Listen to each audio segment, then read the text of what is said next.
Dans le cas du Laos, on retrouve 49 groupes ethniques, plus de 160 sous-groupes, 5 familles ethno-linguistiques, donc la variation des langues et des cultures est énorme. Ils trouvent qu'ils sont bien à Québec, qu'ils ont beaucoup de services. Mais malgré ça, la Ville de Québec en a accueilli près de 1000.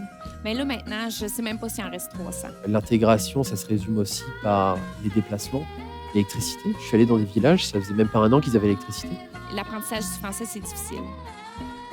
Ce qu'il faut savoir aussi, c'est que ceux qui sont nés dans les camps de réfugiés, ils ont été à l'école, puis l'école était en anglais.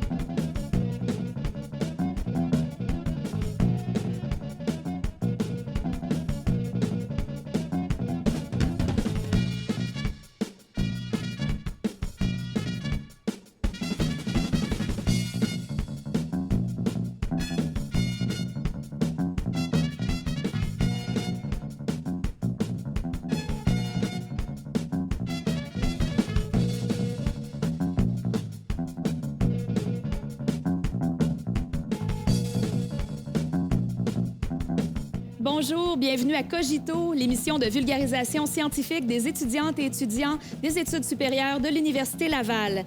Cette semaine, on reçoit des invités qui vont venir nous parler d'une thématique fascinante. Donc, je suis avec Claudia et Vincent. Vous avez tous les deux des sujets qui sont, ma foi, intéressants parce qu'ils se recoupent d'une certaine façon dans une dimension qui est celle de l'intégration. Et j'aimerais ça, d'abord, je vais t'entendre, Claudia.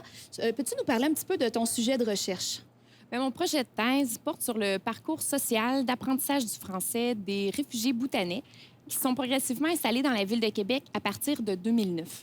Dans le fond, l'objectif de ma thèse, c'est de voir un peu quelles sont les ressources qui sont mises à la disposition des réfugiés bhoutanais en matière d'alphabétisation et d'apprentissage du français, de quelle façon ils utilisent ces ressources-là et en quoi ça les outille pour apprendre le français, mais aussi d'une façon plus globale pour favoriser leur processus d'intégration à la société d'accueil. Peux-tu nous parler un petit peu du Bhoutan? En fait, qu'est-ce que ces gens-là quittent en espérant trouver mieux ici, mais qu'est-ce qui les fait partir d'abord? En fait, les réfugiés bhoutanais ont été victimes d'une politique de nettoyage ethnique déguisée. En fait, ce qu'il faut savoir, c'est que le Bhoutan, dans les années 1970, a mis de l'avant un indice de développement économique qui est pour le moins original, si on peut dire ça comme ça. Une sorte de PIB, mais... Oui, une sorte de PIB. Okay. Au lieu que ce soit le PIB, c'est le BNB, le bonheur national brut. C'est une politique de nettoyage ethnique déguisée parce que faut savoir que les réfugiés bhoutanais que nous, on a accueillis ici, c'est des descendants de migrants népalais. Donc, c'est à la fin des années 1800, à la demande du gouvernement bhoutanais, des gens du Népal sont venus défricher les terres au sud du Bhoutan. Puis, au fil des ans, ils se sont installés. Ils ont eu des enfants, puis sont devenus de plus en plus importants au niveau du nombre. Ce que le gouvernement bhoutanais n'aimait pas, c'est que c'est des gens qui sont restés attachés à leur langue maternelle, qui était le népali, à la religion de leurs ancêtres, qui était l'hindouisme, et aussi à leur culture. Je comprends donc qu'ils ne s'étaient pas déjà très bien intégrés, finalement, à leur nouvelle réalité au Bhoutan, ces gens-là d'origine népalaise? Aux yeux du gouvernement bhoutanais, non. Parce que ce que le gouvernement bhoutanais voulait projeter sur la scène internationale, c'est l'image d'un pays unifié. Tout le monde parle la même langue, tout le monde pratique la même religion, tout le monde porte les mêmes habits. Ils se sont servis d'une loi pour leur enlever leur citoyenneté. Donc, ces gens-là, à la fin des années... au début des années 90, ils ont dû quitter de force le Bhoutan, puis sont aller au Népal, rejoindre la terre de leurs ancêtres. Sauf que quand ils sont arrivés au Népal, bien, comme ils n'étaient pas nés au Népal, ils ont dit hey, « Vous n'êtes pas d'ici, vous ne pouvez pas habiter ici ». C'est comme ça qu'ils se sont installés dans des camps de réfugiés, puis se sont retrouvés dans une situation d'apatridie. Donc, il y a 8 pays, dont le Canada fait partie, qui se sont mobilisés pour se dire « OK, il faut trouver une solution à cette situation d'apatridie prolongée dans laquelle se trouvent les réfugiés ». Et toi, Vincent, ton sujet, peux-tu nous en parler un petit peu? Peux-tu nous présenter sur quoi tu travailles? Brièvement, le titre de mon mémoire, c'est l'intégration des minorités ethniques et des régions montagneuses du nord du Laos. Donc, j'ai fait une étude de cas dans la province de Luang Namta. J'avais amené une petite carte qui se trouvait faite tout au nord du pays. Je vais retourner ma chemise. Pendant un temps, je vais devenir historien parce qu'il y a un étroit lien entre géographie et histoire. Chaque espace a une histoire, chaque histoire concerne un espace. En fait, on se retrouve en 1945. C'est la fin de la Deuxième Guerre mondiale. De nombreux pays, de nombreuses régions ont été affectées par le conflit. C'est le cas de l'Asie du Sud-Est. Depuis 1893, la région était sous protectorat français. Et donc, pendant le conflit, les Japonais sont venus envahir la région. À la fin de 1945, les Français essaient de reprendre contrôle de leur territoire.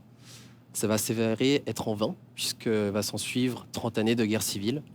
Je pense entre autres aux guerres d'Indochine, guerre du Vietnam. Puis ça va être en 1975 que le gouvernement communiste actuel va prendre le pouvoir et va donc contrôler l'ensemble du territoire national. Donc c'est vraiment à partir de 1975 que la construction du pays va débuter. C'est une construction qui est très récente quand même, quand il faut y penser. Donc le Laos a été vraiment réunifié en 1975 et va être sujet à de nombreuses mesures qui visent à administrer le territoire. Parmi ces mesures, l'une d'elles consiste à intégrer les régions montagneuses en marge du territoire national. C'est le cas de la province de Luang Namta qui est au nord.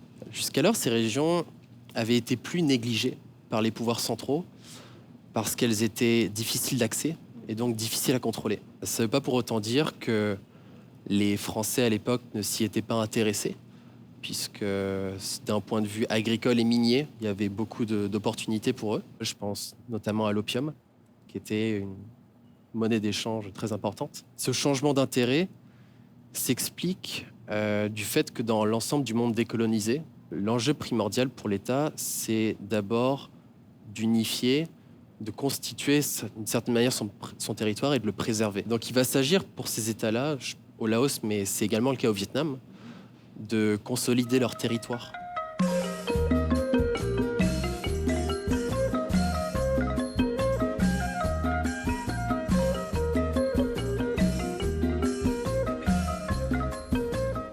Je me demande, Claudia, comment t'es plongée dans cet univers-là des réfugiés, d'abord du Népal et ensuite du Bhoutan? D'où ça vient cet intérêt-là? En fait, mon intérêt premier, c'est la question de l'apprentissage du français. Puis ça découle de mes études de maîtrise où je m'étais intéressée. J'avais travaillé de près avec des immigrants qui étaient en francisation, qui participaient au programme de francisation qui est offert au cégep de Sainte-Foy. Puis au terme de ce 9 mois ou de cette année-là, les gens se retrouvent avec beaucoup de questions. Principalement les femmes, parce que, là, il y a la question des enfants, qui va prendre soin des enfants. Mon français, il n'est pas encore assez bon pour que je puisse intégrer le marché du travail. Il n'est pas encore assez bon pour que je puisse poursuivre des études. Mais en même temps, il y a l'impératif économique, j'ai une famille à nourrir. Donc, c'est cette réalité-là qui m'intéressait d'abord et avant tout. Puis je me suis aperçue qu'il y a très peu de choses, très peu de recherches qui ont été faites à ce sujet-là parce que la question de l'apprentissage du français, ça intéresse beaucoup les linguistes. On veut voir qu'est-ce qu'ils apprennent, comment ils apprennent, c'est quoi leurs acquis, mais la façon dont c'est vécu, on s'est peu intéressé à ça. Donc, moi, en tant qu'ethnologue, c'était un peu d'aller voir de l'intérieur comment est vécu le parcours de francisation puis comment ça se passe après. Je fais aussi partie d'une équipe de recherche en partenariat qui est l'EDIC, l'équipe de recherche en partenariat sur l'immigration et la diversité culturelle dans la région de Québec. Puis un des membres de l'EDIC était à l'époque le responsable du programme de francisation. Ça correspondait au moment en 2010 où les réfugiés bhoutanais arrivaient. Puis là, il me dit, Claudia, je pense que j'ai quelque chose de super intéressant pour toi. Jamais on a été confronté à un tel défi, qui est celui d'outiller autant de réfugiés analphabètes et peu scolarisés pour qu'ils soient en mesure, au terme de leur participation au programme de francisation, d'intégrer le marché de l'emploi. En fait, j'ai plongé dans ce projet-là quand même avec à cœur joie puis avec beaucoup de naïveté aussi quand même, là, parce que c'était à la base une population que je connaissais pas du tout. Je me retrouve beaucoup dans ce que tu dis. C'est ouais. vrai. Ouais. Oui, ouais. Toi, comment tu as vécu ça, Vincent, cette plongée-là dans le Laos? Est-ce que c'est quelque chose qui t'a été proposé ou au contraire, c'est un intérêt personnel? C'est quelque chose qui m'a été proposé à la base. En fait, quand j'ai terminé mon premier cycle universitaire en France, je voulais partir à l'étranger. J'avais fait déjà une session aux Pays-Bas, puis j'avais cette envie de repartir un petit peu à l'étranger. Le Canada m'a accueilli. Je m'intéressais déjà un petit peu à l'Asie. D'où le fait que j'ai choisi Steve Derry comme directeur de recherche qui est spécialisé sur l'Asie du Sud-Est.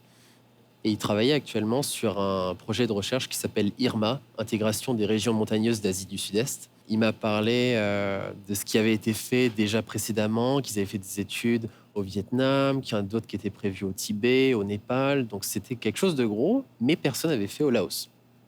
Puis il m'a proposé ça, très franchement, en disant bah, écoute, moi j'ai un projet qui est en cours, très intéressant, puis qui a surtout l'avantage d'être intégralement financé. Puis tu vas marcher dans mes pas, c'est-à-dire par rapport aux objectifs, aux hypothèses, quasiment tout est fait. Donc tu as juste à calquer ça sur ton terrain de recherche. Donc il y avait déjà beaucoup d'avantages en termes de travail. Il me parlait justement d'adaptation, de étudier comment certaines populations au Laos doivent s'adapter. Puis moi, je me retrouvais là-dedans en me disant, bah, avant d'étudier l'adaptation, je dois mettre en pratique ma propre adaptation dans un pays que je ne connais pas. Donc c'était un petit peu drôle le parallèle entre études et vie personnelle. Ça arrive souvent, on ne s'attend pas vraiment à qu'est-ce qui va arriver après. Puis au final, c'est un peu le hasard, c'est les choses qui sont bien faites, puis on se lance dedans et c'est une grande aventure au final. Et quelles sont les sources pour étudier un phénomène comme ça, comme l'intégration? C'est très variable. Dans mon cas, ça a été 10 semaines de terrain où j'ai dû faire 60 entrevues avec des agriculteurs, des populations locales. Et j'en ai fait 10 autres avec des membres du gouvernement. C'est un gouvernement communiste. Que ce soit pour faire des entrevues avec des populations avec eux, ça prend une permission. Ça prend une autorisation signée du gouvernement. Donc la première semaine, ça a été plus ou moins ça. Faire le tour des ministères, demander des autorisations. Donc ça prend du temps, il faut être patient. Mais une fois qu'on les a, qu'on arrive dans les villages, on montre au chef du village, bah voilà, j'ai une autorisation du gouvernement pour faire des entretiens avec les habitants. Puis évidemment, je ne parlais pas là-haut. J'ai eu l'aide d'un assistant de l'université de Vientiane, la capitale. Puis chaque matin, c'était OK, on se lève, on va sur le terrain, puis on se met pour objectif 5-6 entrevues, chacune durant plus d'1 heure parfois. On va essayer de regarder depuis quelle année vous cultivez de l'EVA ou des bananes. Parce qu'avant, ils ne faisaient pas du tout ça. C'est l'aide internationale, puis les souhaits de l'État qui font qu'on va s'impliquer dans une agriculture beaucoup plus mondialisée. Qui n'est pas du tout traditionnelle. Qui n'a rien à voir. Qui est purement pour avoir de l'argent et être connecté, intégré aux marchés nationaux et internationaux. Donc, on essaie de voir un petit peu d'un profil agricole. Quelles sont les connaissances, les informations que les gens vont devoir assimiler pour justement s'intégrer. D'autant plus que ça se fait sur une échelle de temps qui est très rapide. Pour certaines personnes, ça va être brutal comme changement. Il y a des gens qui ne s'adaptent pas. Il y a des gens qui se retrouvent marginalisés.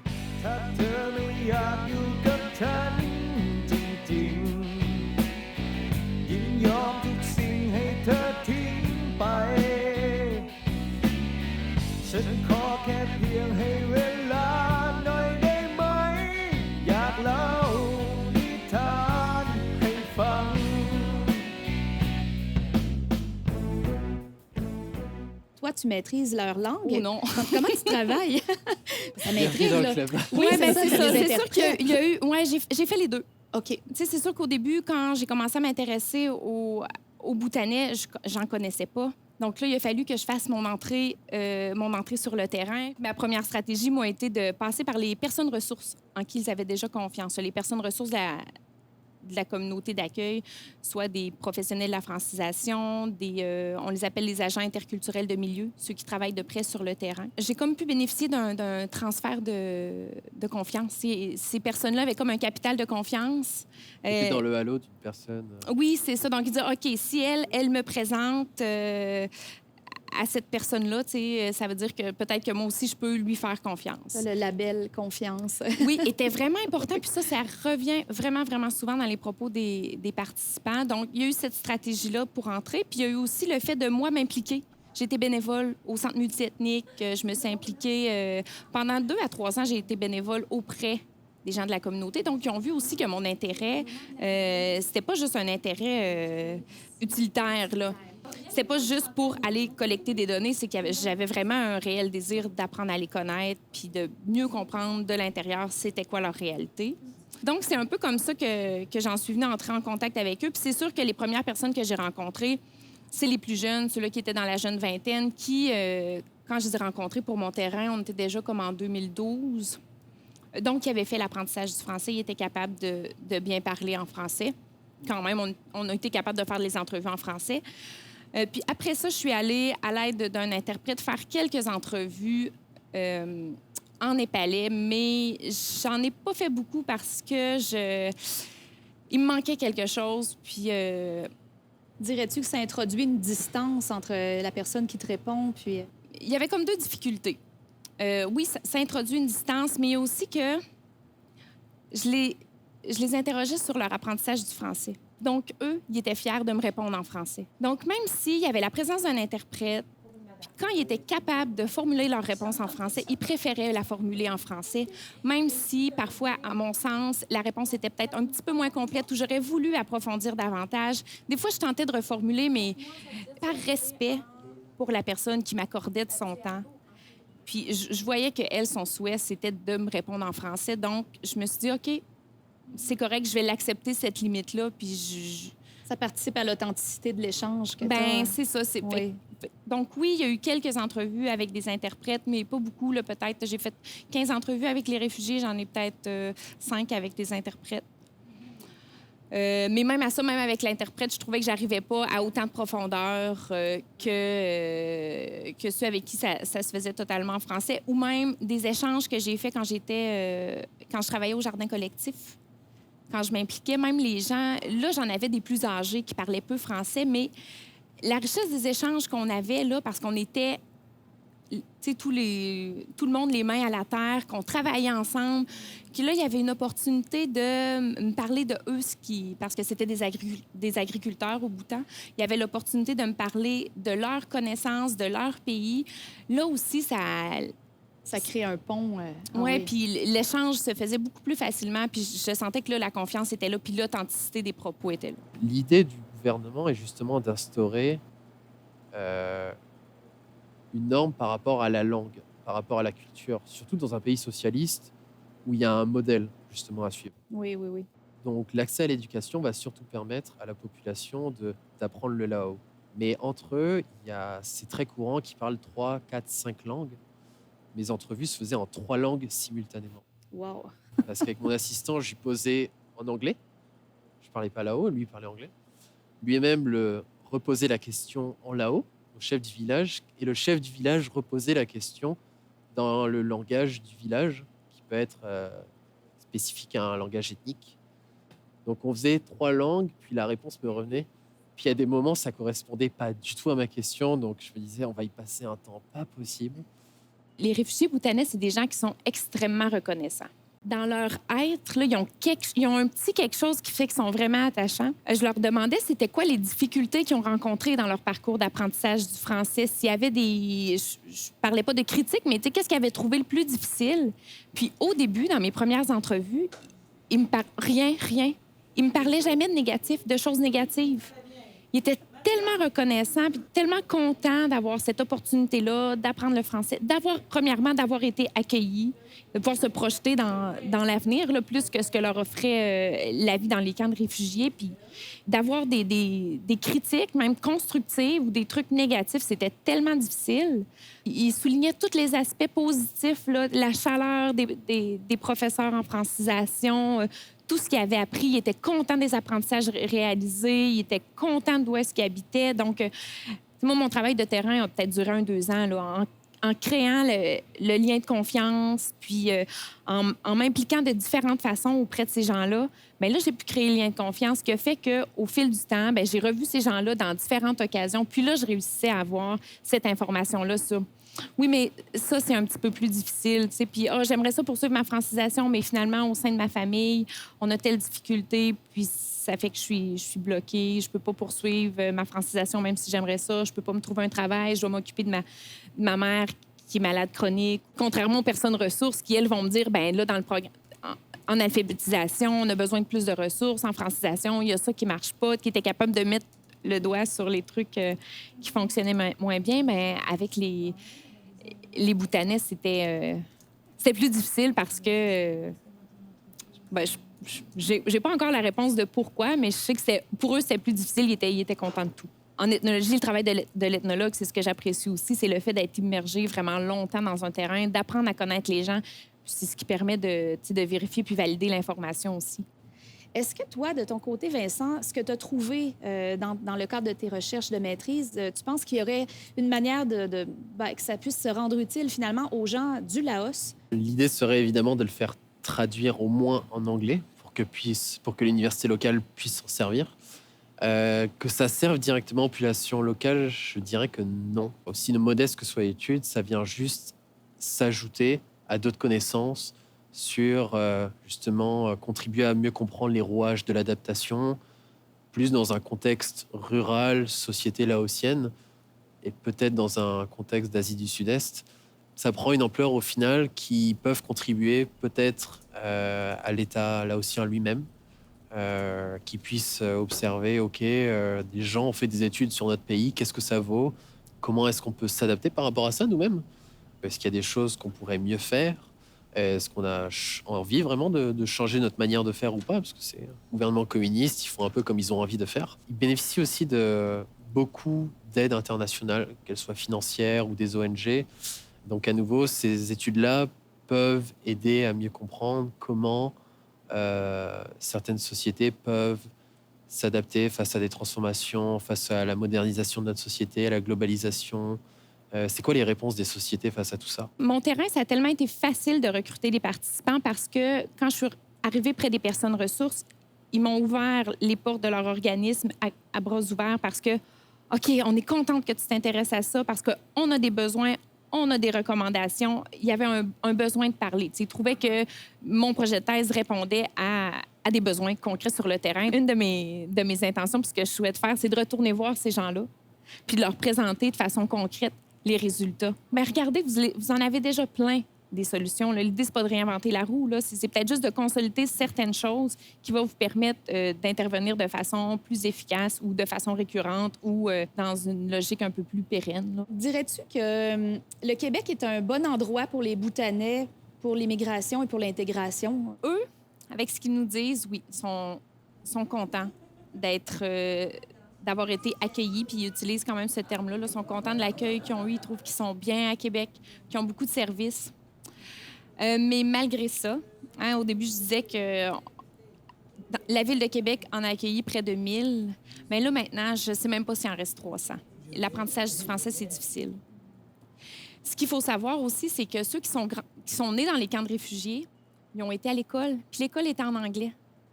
Donc, les plus jeunes sont arrivés ici, puis ils parlaient déjà anglais. Au Canada, il y en a 6500. Maintenant, avec Internet et les réseaux sociaux, c'est une diaspora qui est super réseautée. Donc, les gens qui ont immigré dans un milieu anglophone, ils n'ont pas eu à apprendre une autre langue avant de pouvoir poursuivre leurs études. Ils ont fait les efforts pour apprendre le français. Ce n'est pas qu'ils ne consentent pas d'efforts, parce que ça aussi, ça vient vraiment... les personnes ressources le disent. Là, ils sont assidus, ils font leurs devoirs, ils ne manquent pas les cours. Ils mettent les efforts, mais malgré leurs efforts, la connaissance de la langue n'est pas suffisante pour pouvoir intégrer le marché de l'emploi. Alors, c'est tout pour cette émission. Je vous rappelle que mon nom est Catherine Ferland. J'animais pour vous l'émission Cogito, l'émission de vulgarisation scientifique des étudiantes et étudiants des études supérieures à l'Université Laval. Si vous avez envie de revoir les éditions antérieures, elles sont toutes disponibles sur YouTube. Sinon, on vous invite à rester avec nous pour les prochaines émissions. Merci, au revoir.